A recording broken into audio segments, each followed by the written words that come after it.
రాష్ట్ర విభజన తర్వాత మీకు రెవెన్యూ లోటుని ఒక 5 ఏళ్ల పాటు తీరుస్తామని ప్రభుత్వం. చంద్రబాబు గారి టైంలో 2014, 19 మధ్యలో మనకొచ్చే ఆదాయం, మనకి అయ్యే ఖర్చులు, జీతాలు, పెన్షన్లు వీటికి అయ్యే ఖర్చు పోను ఎంత లోటుందో అంత తీర్చింది 5 సంవత్సరాలు కూడా.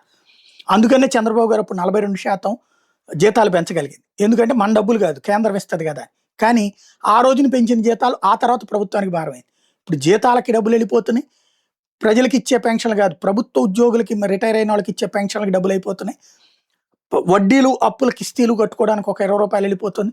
చేతిలో డబ్బులు ఉండట్లేదు. పైగా అప్పులు పాలవుతున్నారు. సంక్షేమ పథకాలకైతే అప్పులు చేయాల్సి వస్తుంది ఇంకా. ఇప్పుడు రెవెన్యూ లోటు పరంగా చూస్తే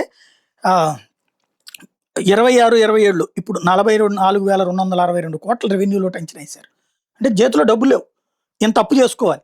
అప్పు ఆల్రెడీ అయిపోయింది. అలాగే వచ్చే ఏడాది 40,338, ఆ పై ఏడాది 35,745, ఆ పై ఏడాది 31,782, 30, 31, 23,462 కోట్ల రెవెన్యూ లోటు ఉంటుందని అంచనా వేస్తున్నారు. ఈ డబ్బుల్ని కేంద్ర ప్రభుత్వాన్ని ఇవ్వమని అడిగింది బాబు సర్కార్. అట్లా ఇచ్చే ప్రసక్తి లేదు అని చెప్పింది కేంద్రం. రెవెన్యూ లోటుని గ్రాంట్గా ఇవ్వమంటే ఇవ్వనని చెప్పింది. కనీసం 3 ఏళ్లైనా భరించమని అడిగింది. రాష్ట్రానికి కనీసం 30,000 కోట్ల రూపాయలు ఇవ్వమని అడిగారు, ఇవ్వనన్నారు. అట్లా మీకు ఇస్తే రాష్ట్ర దేశం అంతా ఇవ్వాలి, సాధ్యం కాదని చెప్తున్నారు.